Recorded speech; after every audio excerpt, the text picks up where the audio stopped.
Welcome to the Good Morning Education Show. My name is Rotimi Itai, and this is another day, another episode, another privilege, another session. Thank you all for joining, and we're going to have a great time as usual. Please do not forget that on the show, we always encourage our viewers to let us know where they're streaming from, where you're joining us from, and of course, do ask questions as we go along in the conversation, share your contributions. And of course, if you're joining for the first time, please let us know there's something called the Bell of Blessing. Don't want to miss it. We will be ready and we will be excited to acknowledge your coming on the show for the first time. It's going to be a great day. I promise you. I promise you. It's starting already with the sign that it's already raining, and that's also the shower of blessing. So the Bell of Blessing with the shower of blessing with superb conversation on the show will definitely make you have a great start. We have a saying on the Good Morning Education Show. We say it's always a great morning on the Good Morning Education Show. We're going to be joined by our analysts, and of course, we will also comment on the show. What we decided to do this week is recognizing that resumption has actually taken place, reopening has taken place for some schools. We decided to talk about some things that we consider a must. You could also equally call them commandments. And we started on Monday, and we've spoken about value, we've spoken about team building and bonding. We've now talked about, of course, we talked about yesterday that, well, what did we even talk about yesterday? Yes, yesterday we spoke about, remind me, let me call Safety Chick to remind me. Safety Chick, good morning. How are you? Good morning, Safety Chick. How are you today? Good morning, sir. I'm very well, thank you. So remind me, what did we speak about yesterday? The performance commandment. Yes, that's very true. Performance commandment. And today we're following up that with what we call the care commandments, right? Before we have that, I'm going to give us an opportunity to view the news. We have headline news. We're going to talk a little bit about the headlines and we will be back. And when we're back, we will start the conversation on why care is a must. So, ladies and gentlemen, do not go away. We'll be right back. Thank you.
Welcome back. Welcome back. It's the Good Morning Education Show, and we are live and we're direct. We're going to take the headlines quickly. Safety Chick, do you have any thoughts on some of the captions on the headline? Do you have any statement? Do you have any comments on that? Okay, three of them really caught my attention. The first one was the journalist who was donating classroom blocks. And I'm just so happy to see that because many of the schools are complaining of not having enough space or having dilapidated structures as as plans for social distancing come into effect. So to hear that there is someone who is donating classroom blocks, that is really so, so helpful. The next one is some schools not having science labs. And the truth is, if we really want our children to learn about some of these things, they must learn about it in practical, not just theory. You know, it's almost like you want a child to learn about the computer and then you are drawing the window screen on a blackboard as opposed to them looking at a real-time computer. You know, so that's how science labs are also so important. So that's really important. And then the other one, which is I can just imagine the pulse of parents at this time, is this school fees matter. Honestly, over Facebook since the weekend till um, everybody is just complaining. The parents are complaining. The school owners are also complaining. I don't know how we are going to arrive at a middle ground, but we really do need to come to a middle ground on this matter of school fees because everyone has been hit. So it takes understanding for both parties to make adjustments for one another, really. Yeah, so that's what I think. Yeah, there's a way he said this school fees matter. It sounded like you go to Honestly, it you, has been everywhere. it's like your ears are full. Oh my god. All right. Yeah. Well, I was listening to the radio this morning and there was an analyst on one of the shows and he was trying to make an analogy that, well, it's wrong for the schools to have been shut down and not to have worked and not to have paid their staff, and now they want to collect money. That it's actually wrong. That they want to still make 100%. They didn't pay their staff, and I'm like, that's not correct. That's not accurate, right? When you say you Yes, were shut down and you didn't pay your staff, fine. Yes, there might be people who didn't have that reality, but it's different from you're working and you did not pay. Now you're resuming a new exactly. term. Um, you need to understand that schools are businesses not just driven by calendar, they're driven by operations, they're driven by costs. And most times, schools are cost centers in the real sense of it. So it would be inaccurate to say that it's wrong because you've been shut down for some months and you're now starting to ask for money when you didn't pay your staff. They are not the same thing. While it's not a justification not to pay, we need to realize that you cannot consume service at no cost. Someone is bearing cost. Do you understand? And Exactly. unfortunately, the cost matrix is not even what used to be 6 months before. You and I know that it costs more to use electricity, not just schools, everyone. It costs more to buy fuel, not just schools, for everyone. So there are certain standard costs that even the scenario as we speak is actually causing a spike in a lot of things. And um, schools actually run on costs that sometimes, even though they are fixed costs, they are actually functions of the market variable. The issue of demand and supply. I've some of these things, but working with schools closely, I can tell you, just closing my eyes, that in a week you run cost into several thousands, and depending on the size of your school. So sometimes a lot of people are oblivious of that reality, that a school is a mini government, a school is a mini ministry. I'm telling you, because and depending on the kind of service you want to offer, if you're going to that experiential level, trust me, your cost is also experiential cost, because you're talking about, then let's go there. I feel for schools. I actually feel for schools. I feel for parents as well. And like you said, there has to be a common ground, not a middle ground, because a middle ground is fictitious. What do you call middle? Who bears that cost? So I think it's a common ground we should look for, that everybody has a win-win scenario. But the truth of the matter is that there will always be two extremes. There will be people who go to the extreme in the negative, but then there are people who are arguing and demanding for extremes, which are not realistic, which is extremes in the negative. So we need to find common ground, as it were. I would like to use this opportunity. Today is Chiazo's birthday. Chiazo Chukwulobe, the queen of Oh, quality, quality control, quality school, happy quality birthday, academic. If Chiaza. you're listening and you're watching, or you're going to see the replay, or someone that knows you, or someone that knows someone that knows you, or someone that knows who knows you to know you, this is happy birthday from the Good Morning Education Show. Myself, Safety Chick, and all the analysts that are on the show are wishing you a happy birthday. We're going to do something special for Chiazo. We're going to ring the bell of blessing 3 times. One, that it's your birthday. Two, because we're anticipating something from you. You're going to send our cake. We don't want we don't want e-biscuits. We don't want e-pizza. We want real cake or something like that. Then three, because Chiazo, she doesn't make too much noise, but she's doing fantastic stuff. She's one person that is dedicated to the cause of education. And she's neck deep in resumption, but we really, really want to use this to recognize and dedicate this day to her. So, safety check at the count of two. 1, 2, happy birthday. One, happy Happy birthday. birthday, Two, happy Chiaza. birthday. Cheers. So please, we've paid our dues, send our cake. Thank you very much. And I'm seeing some fantastic people online. Carol is online. And if Carol wants to join us, please hop on in. Carol is online. Omotoke Buluro, that's my friend from Ilorin, my very good friend from Ilorin. Thank you for joining. We have Ochudo, i.e. Ochudo of London. Although I think she's in Abuja at the moment.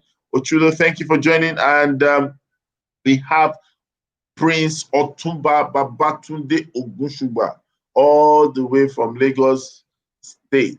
We will really want to thank you all for joining. It's a cold morning. You could be sipping your bread and tea, sipping your tea and eating your bread, but you chose to spend your data and time with us. We really appreciate it. Thank you all for joining.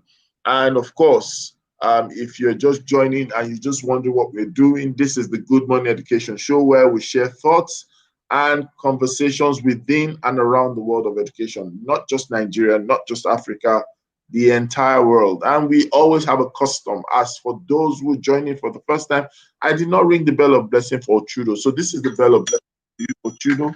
Thank you for joining. And of course, I really need to say this, that all our audience, please feel free to always share in terms of share your thoughts, your conversation, your comments, and also your questions. We will be excited and happy to deal with them. So, ladies and gentlemen, we're going straight into the conversation of the day, and I have my always ever ready safety chick ready to do justice to most of the things that we do. She's almost like my ride or, like it's a ride or die, Safety chick, am I correct? You're not showing us your teeth. I'm missing your teeth, honestly. This rain, I don't want it to mess up this network that I managed to have. You're scared of lightning. Eh? If lightning strikes, you to strike with your teeth. You're not on to Voltron, who is the defender of the universe. The universe. All right. So today we're speaking on the Care Commandment, and I'm so excited because one of the things I'm kind of concerned about is that sometimes while we try to pursue our goals and in the quest of trying to deliver service to our clients, as sometimes some things go with it, some things get to go for it, some things become a cost, almost like when sometimes people try to cut cost, and then in cutting costs you begin to see that they deplete quality. Sometimes I've seen that in the world where people are trying to pursue their goals, in the place where people are trying to achieve their path, achieve their progress, achieve their task, make sure they win up with their scorecard, ensure that they get this, ensure that they get that, we begin to find out that we become less carefree. careful. Now, when I say careful, I mean full of care. We throw care sometimes to the wind. We do not have a nice atmosphere that considers the other. You hear people say, I'm taking no prisoners or I'm taking no captives just because they want to prove that there are people who are goal driven, and there are people who are result driven. And this is the conversation we would like to talk about. That really, as we gather together, when we are more than two, we are more than three, online, offline, as we interact and interface together, we must top the icing on the cake with care. So, safety check. And I know Okay, I love that. My ever supportive cousin is going to join us in the next few seconds. So safety chick, Oh, awesome. it's a family affair.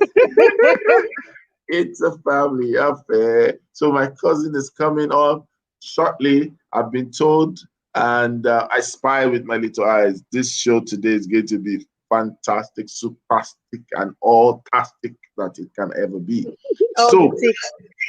yes, I know it's because you don't attack me. I would have sent my cousin to you. You know, um, it's Titi has been running, but she can't hide. Eh?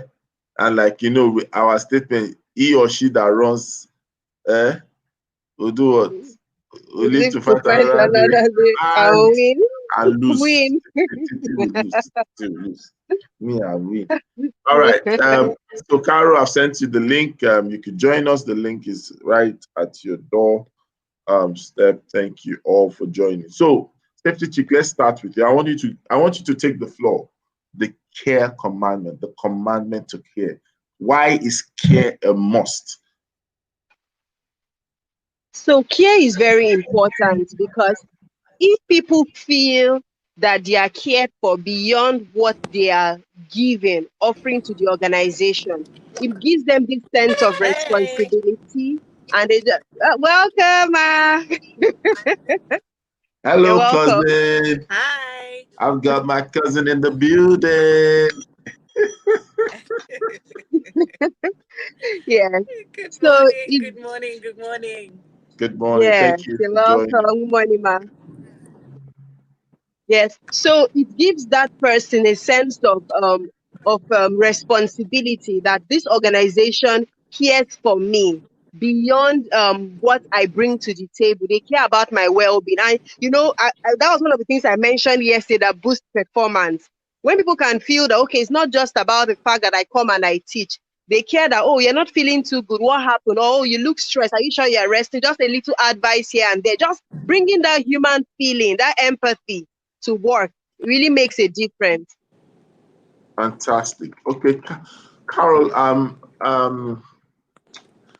Thank you for joining. We're talking about the care commandment today, and I would like you to just wade in on the conversation this morning. There's a popular statement that says people don't care how much you know until they know how much you care. So, how do we advocate for care in our schools this period, right? How do we advocate for care in our organizations this period?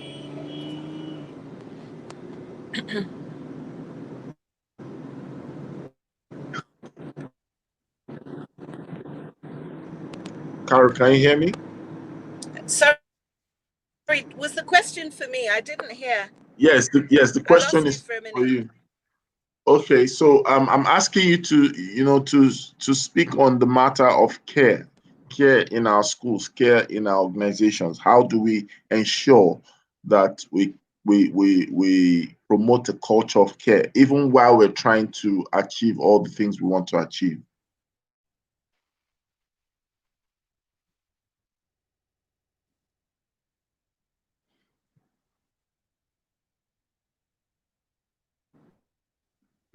I think there's a network delay there. Okay, so while we wait for Carol's feedback, safety check, you heard the statement that I made that talks about safety check. Are you there? Yes, I can hear you, sir. Okay, Carol, are you back?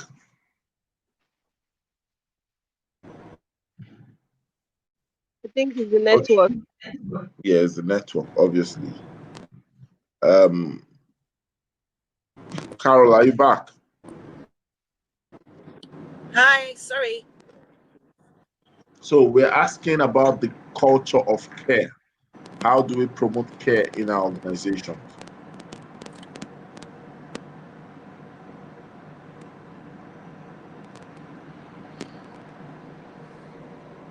Okay, Safety, take over to you then. How do we promote care in our organization? Yes. Yes. So it starts from the top. It starts from the top in the sense that usually the direction or vision of a school can be felt from how management does it. So if it comes from there, and then we also have people at the bottom who also have that attitude, it helps. So there's that meeting point.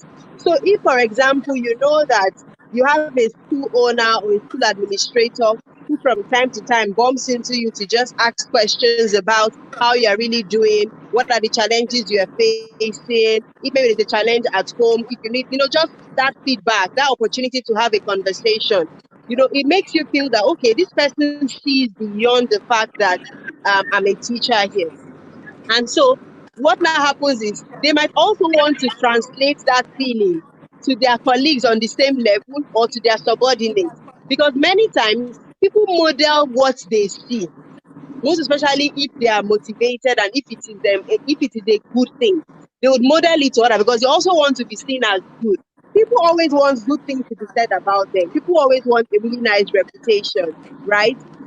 So when it comes from the top, it translates, remember what you mentioned yesterday about the training session you had, and everyone from top management stayed till the end. And if nothing else, because the top management was present throughout, others didn't have a reason to leave the training because they knew that these people take it seriously. And that's the same thing here. When care comes from the top, people just, they catch the bug basically, and they also want to transmit it to the people on the same level with them and those below them. Fantastic, fantastic. And I'm really very particular about this. I don't know if Carol can hear us, if she's back, but I think a member of the Republic is around, and we Yeah. can welcome Cake. Yes.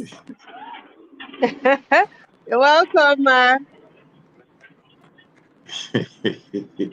Keke and her drama. See Keke, you would think she's putting nose mask over Hi her eyes. everyone. So I'm on the bridge. Keke,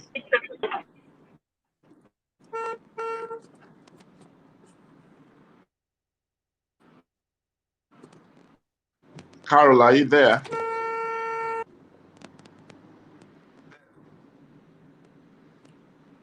Hello. So, Carol, are Hi. you there? Yes. The work is not being good to us today. Oh, sorry. Oh, dear. So I'm hearing parts of the conversation, not all of the conversation. Okay, but it seems like we You can were hear you saying, now. sorry, what was the question? The culture Yes. of care, building a culture of care in our schools, culture of care.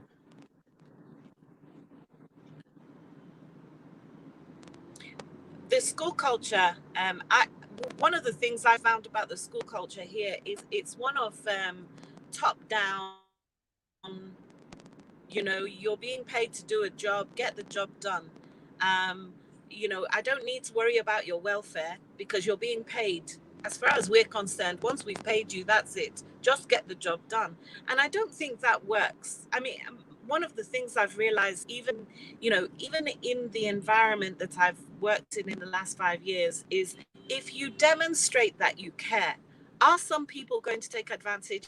Absolutely. They even do that in the UK.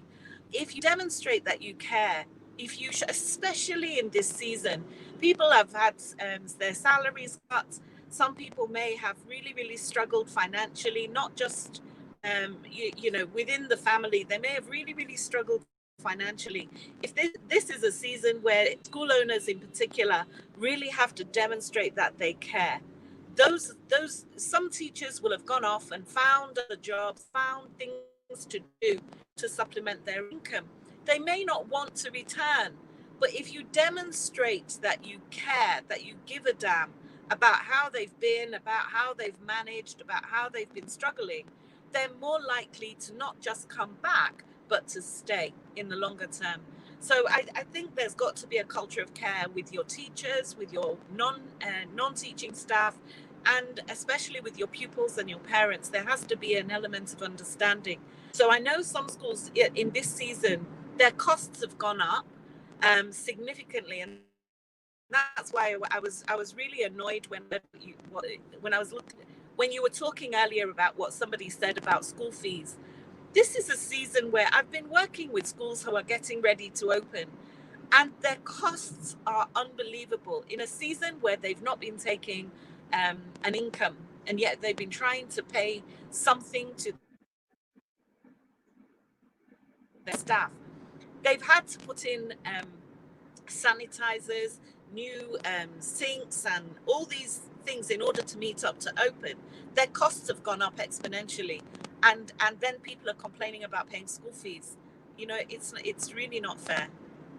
Thank you so much. KK is around. KK, can you hear us? Good morning, KK.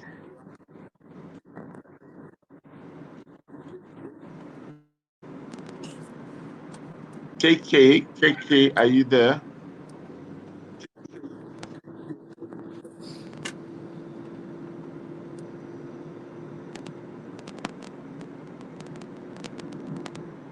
Okay, and then we've lost Safety Chick. Okay, so let's just continue. Okay, KK, finally, KK. KK, can you hear us? Hi, good morning, everyone. Yes, I can. I hope you can see me. I hope you can see me as well.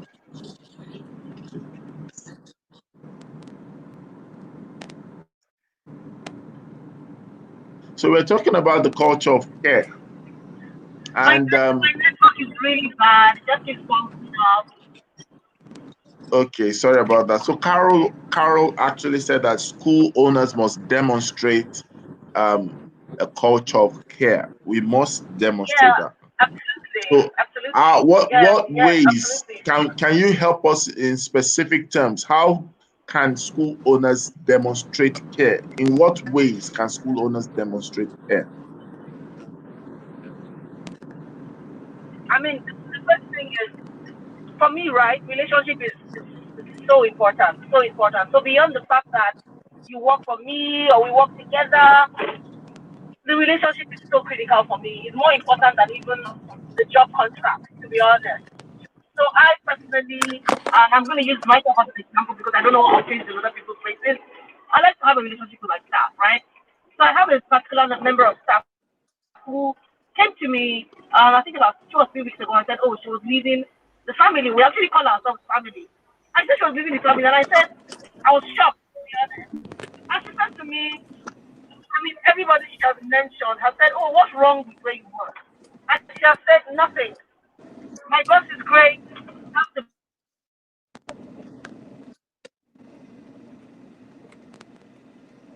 Wow, network. And we have the prophet back. Prophet Jude, good morning.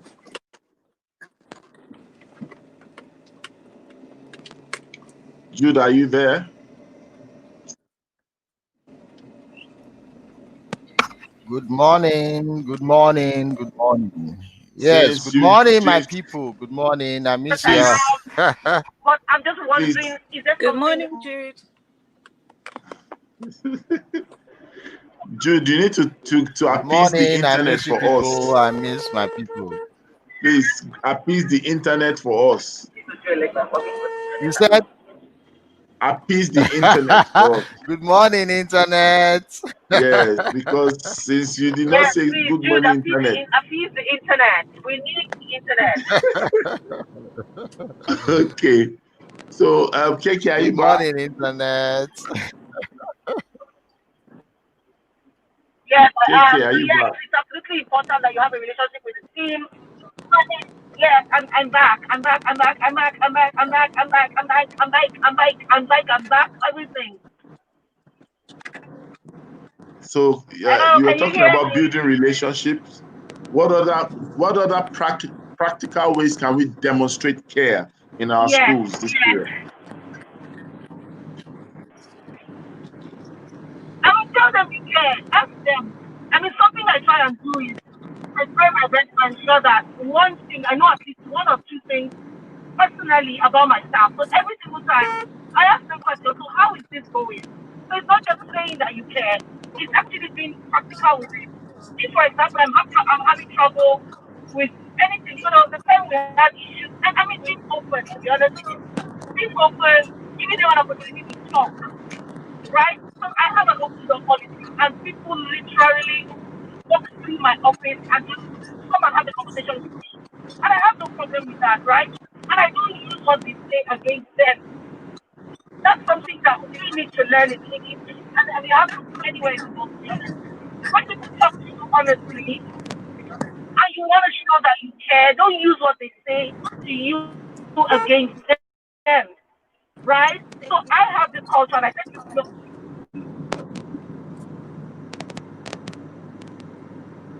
All right. there's So thank you so much, KK.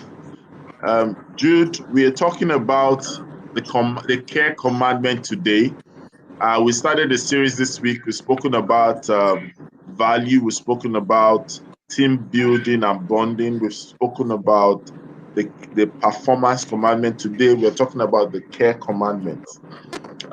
Jude, I would like to know your thoughts on this. Okay. Care sometimes seems to be that factor or element that we throw away in the bid of being professional, in the bid of achieving our work, in the quest of achieving performance. What do you have to say about this? Okay.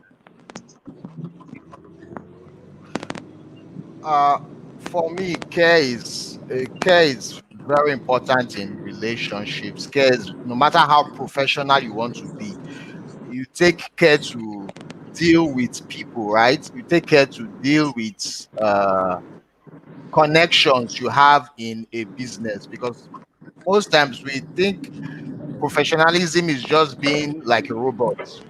Once you're a professional, you're a robot. You just do your thing straightforward. We are humans. We are not robots.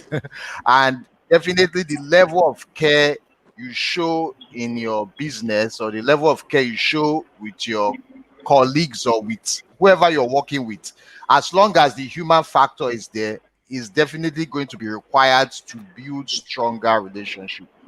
Now, the definition of care will now vary from one person to another, but there's actually a standard of care, and that standard is when it comes to how do you deal with people socially, how do you interact with people socially, how do you manage situations so that it doesn't escalate, how do you actually build a team that wants to work with you, and your level of care will determine that how far your team or how far your business will go. Well, most times, in trying to be so professional, we become robots, we become too mechanical with what we're doing, and we don't get the best out of people. I was hearing Kiki saying she allows her staff come to her and they tell her almost anything that bothers them and all that. That shows a level of care, right?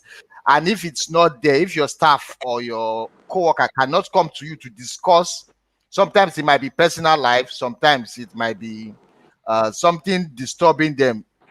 If they cannot come to you to actually relay some of those things with you, it shows that they might not trust you enough that you care for them. Because I think care and trust go hand in hand. There are some things you tell some people, and it becomes something else. And there are some things people are very careful the way they talk to you, because they don't know where it will go, for it the will end up with. Yes, they don't know where they will hear it from again, that you told this person this thing and that. But the truth is that trust, people must trust you enough to actually allow you care for them. Because if they don't trust you to that level, they might not want you to care for them. They will as well do it themselves or look for somebody else. So the level of care we somebody show in else. our Yeah. business or show with our relationship shows how far that relationship will go, shows how great that relationship will be in future. So that's my take on care. Yeah. Yeah. Fantastic. And I'm bringing this back to Carol, right? Um, having been someone who you've worked across different climes and different cultures, I would like to ask you this question. Let us spend a little bit of time on focusing on student care, right? How can we raise the level of quality of student care in our schools? You know, Jude mentioned that, okay, we can define care from different schools in different ways, but there's still a standard of care. How do we elevate or increase the quality of student care? Um, well, I think we have to look at what we define by care, because there's the Safety Chick has been very vocal about things like health and safety, making sure that they're safe, making sure that um, making sure that they're safe, making sure that again, you've talked on the show on several occasions about emotional well-being, making sure, for example, that we're mindful. A lot of our children are currently doing exams, making sure that their emotional, their psychological well-being is taken care of, making sure that students that are exhibiting signs of stress, that you take that time out to encourage them, to let them know they can do it, to let them understand that they need to remain calm in order to get through the examinations. It's those little details. It's watching their behaviors. It's knowing your children enough that if there's a change in their behavior, you are beginning to think, what's the problem? Why are they behaving or exhibiting those behaviors? Very often educators, because they're busy and because they're perhaps consumed with other things, we see a child acting out, we see a child's behavior deteriorate, and the automatic thing we do is to go in with discipline, with harsh discipline, when actually sometimes those signs are signs of emotional distress, signs of emotional stress. Things may be going on at home that we don't know about. It might be the pressure of academics, it could be even something like, some way. So I think educators in this day and age need to understand that care means knowing your children, knowing their typical behaviors, and watching and observing for when those behaviors change. I think that's just what I'd like to contribute.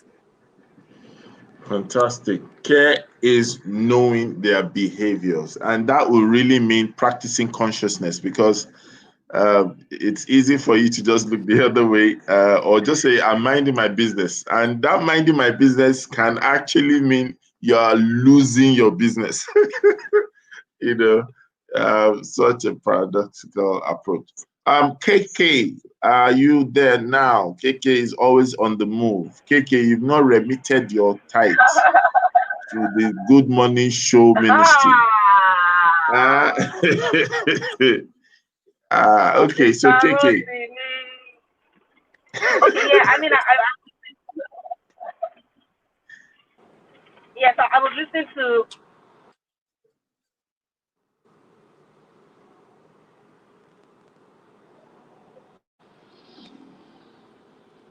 KK, are you there?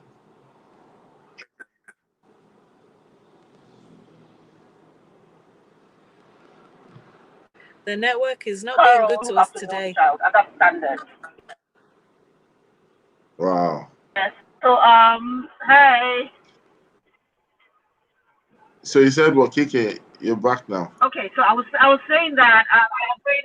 Yes, I was saying yes, I'm back. I was saying that I agree with Carol that it's really important that you do show that you care.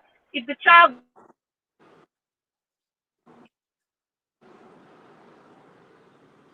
Wow. Mm. doesn't what put the relationship first with the children. If not, no matter what you know, and no matter how great it is that you are as a teacher, when there's no relationship in the classroom, you can't bank time. Yeah, there's something called banking in classroom management. There's something called banking time, and the way you bank time is actually taking time out. You schedule children on the roster and say, you know what, today I'm going to spend 1 minute uninterrupted with you, 5 minutes uninterrupted with you. And that's evidence of care, right? That's really practical in classroom terms. And so the child knows they're looking forward to that their time with you. Assessing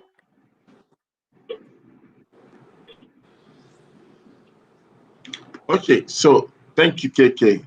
Um, I would like to that ask. have issues in understanding. Okay, are you done? Okay, go ahead. All right. So I would like to ask, because sometimes, you might be looking at it from, is it that we might need to go for a training to practice care, to master care, to improve care? If we have to, maybe Carol or Jude can help us. What are those kind of trainings or routines that we might need to subject our workforce or our management to ensure that this um, care that we're looking at becomes a reality in our school and in our workplace? So Uh, let's start with Carol. okay. For me, for it to be as effective as possible, maybe it should be drafted into the policy of the school. The care factor should be drafted as a policy into the school, and the procedures. Definitely, we are humans. It could be flexible, but there should be a standard way to actually approach it and actually make it visible to everybody around, because sometimes we leave it to chance, and it now has different definition by different people, right? So if the school has a standard measure to decide what care should be in that environment, definitely nobody will subject it to their own personal definition, nobody will subject it to their own personal expression. Uh, you can do better than just allowing everybody take the initiative. It should be well structured so that nobody abuses it, or nobody use it as unnecessary way of getting attention. So it could be Thank drafted into the school policy, but definitely you will need somebody like a psychologist or somebody to actually help walk the system through that process too. you. Okay, so Carol, over to you. I think I'm going to stick with what I was saying earlier, where we look at so in terms of training. You mentioned training. One of the things it is absolutely essential in every UK school is that they must every year, annually, for all of their staff, do child protection and safeguarding training. So if I go back to what I said earlier about children who that you may see a change in children's behavior because perhaps they're being sexually abused, or they're being, unduly disciplined, etc. So, there will be a change in their behavior, and it's about, so in terms of training, it's making sure that teachers are aware of what the signs could be, looking out for those signs, and then knowing what to do if and when they see those signs. So let's say a child comes and discloses to you that their best friend has disclosed to them that they've been sexually abused. Do the teachers know what to do in those situations? And very often I've been in situations where I've asked those questions, and they don't have a clue. They don't have a clue of what to do and what they should do and what their responsibility is as the adult situation. So I think if I'm looking at care of children, and what I feel is missing from this environment, it would be safeguarding and child protection.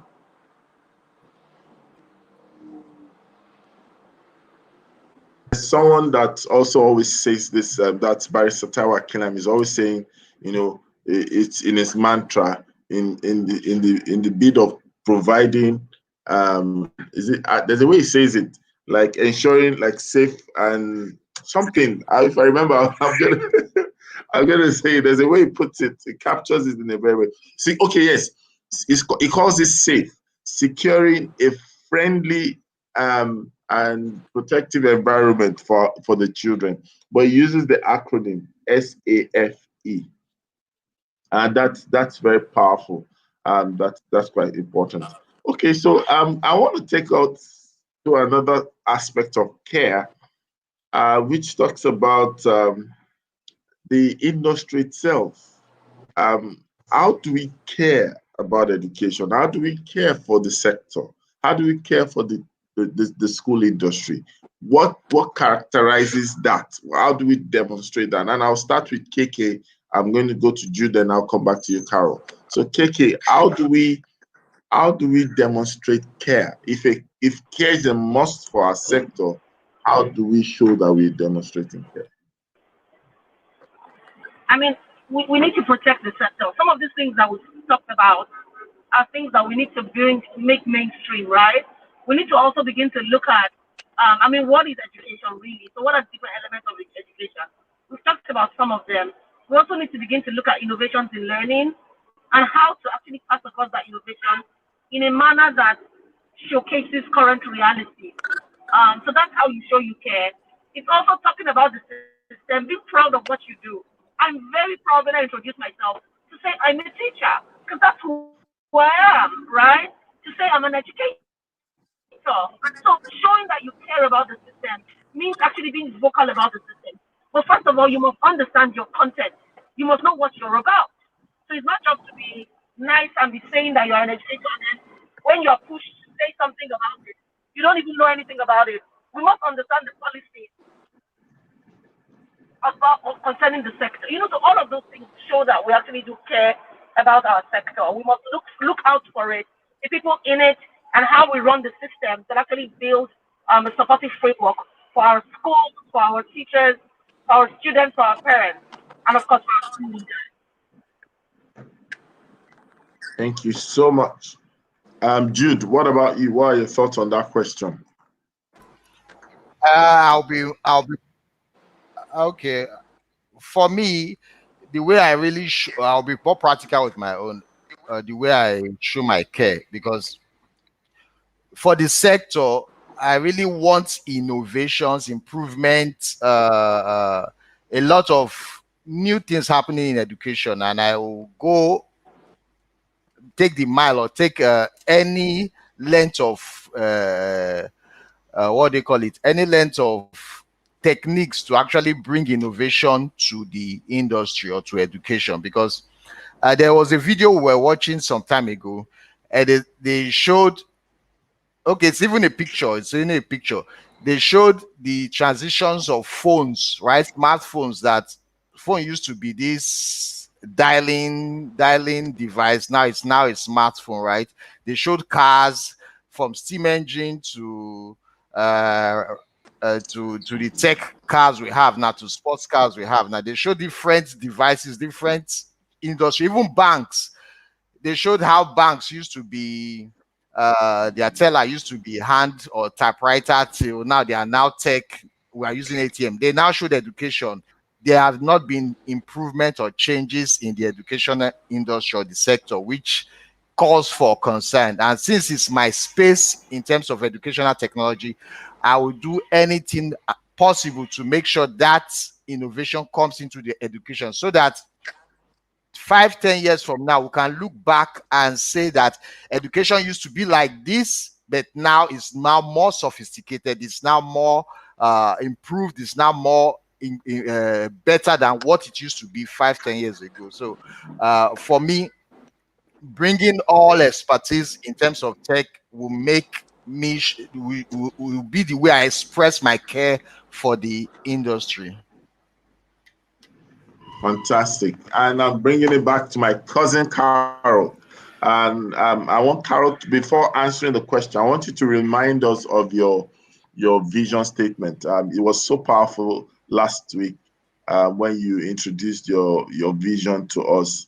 And I'd like you to start answering that question by using your vision statement. So how do we show care or demonstrate care Sorry, for the sector? I missed some of the question to me. Okay, so I said I missed some of the the question. question. Can you repeat Okay, the it? question. All right, the question is, how do we demonstrate showing care in our sector-wise, sector focus? But I also want you to remind us of that vision statement you gave us last week about your vision statement, causing transformation through education. I don't want to say, you say it. I would like you to start by saying that. Okay. So my vision statement is transformational care through education. The fact is that we can make a difference. We can make a difference in children's lives through education, through the way that we, and for me, just to add to Jude said about top of things and being on top of innovation, I think those things are very, very important, because we have to understand that the children that we are teaching today are, what we have to teach them today is not the knowledge necessarily that they're going to need for the world that they're going to face tomorrow. So we have to stay on top of things, and we have to teach them intrinsically. We need to teach them the skills that they're going to need for the 21st century, not just the content, not just the knowledge. And I think one of the other things that I find that I think is so, so important is it's not just about cramming knowledge into their head. It's about children's learning. And the definition of an outstanding lesson, if we measure it in the UK, and it's what my standard is that children learn deeply and can use that knowledge in a new situation. And so my question Yeah, is, when generating knowledge. we're coming, are the children learning deeply, and can they use it in a new innovative situation? That's my definition of outstanding. Fantastic. I believe that all this that we've really talked about will really result in a shift if we're able to champion it. I would also want us to just quickly run through some of the comments, and maybe we'll allow Carol to read some of our comments to us, some of comments from the show today, and then we'll bring this to a close. So let's start with your statement, Carol.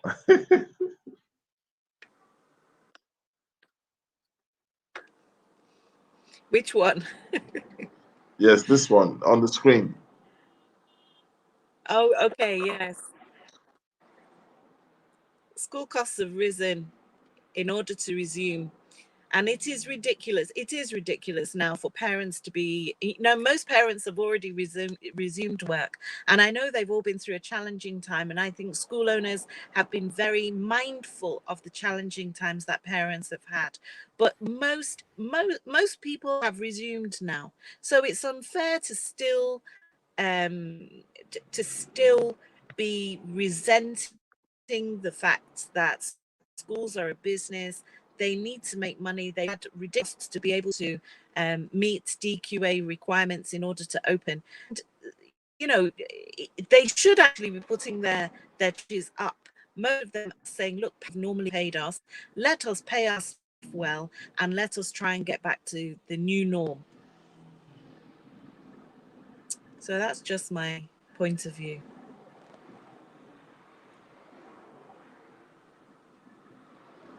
Next comment.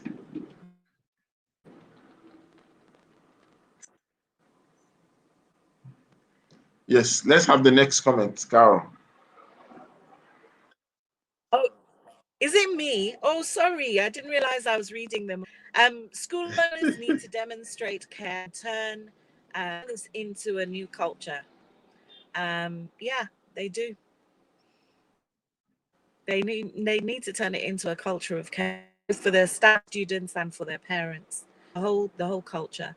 Building relationships with your employees is as important as their job contract. Absolutely. Absolutely. It's so, so, so important. You will get so much more out of your staff if you build those relationships. I can't read that one. Having an open door policy and avoiding victimization. And fairness. Fairness is another key word. You're always complaining in some environment about how the school owner has their favorites, but you know, we must be conscious.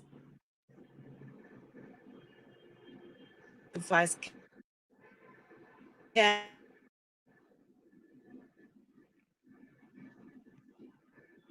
Hello, are you there? Altar of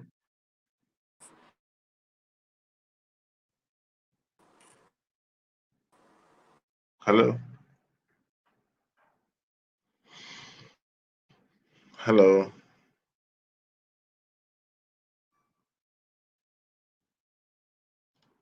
Oh, I think my you want to network help us, KK? Okay. fluctuating now. Okay. It's back. It's back.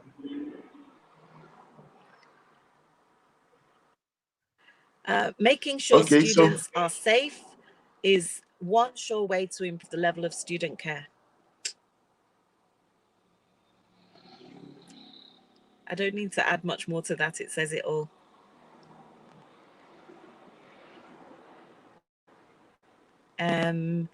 Innovate Niger Kids, KK says, innovation and improvements in the industry is pathway care for the industry sector.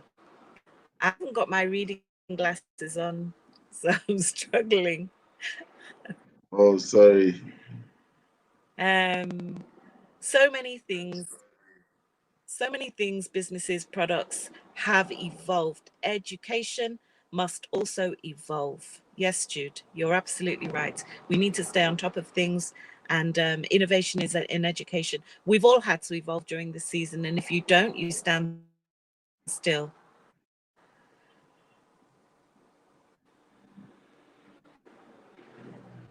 We need to teach our students intrinsically the intrinsic skills that they need for the future that they're going to face tomorrow.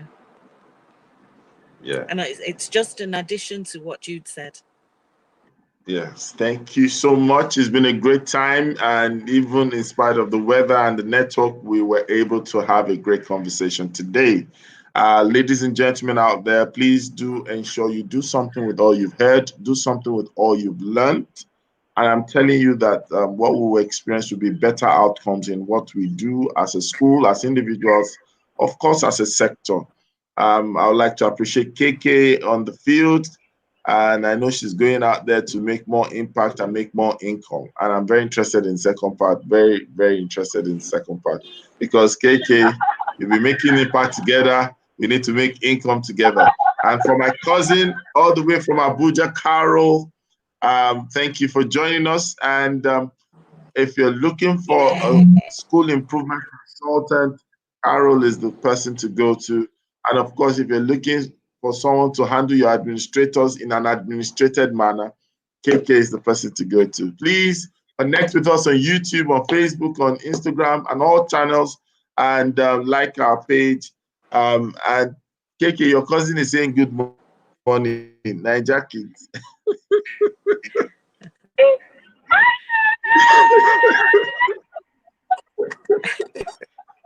So let's give her a bell of blessing. Let's give her a bell. Hello, Carol Rotimiaki. Bell of blessing to Niger Kids, and bell of blessings to those who woke up late.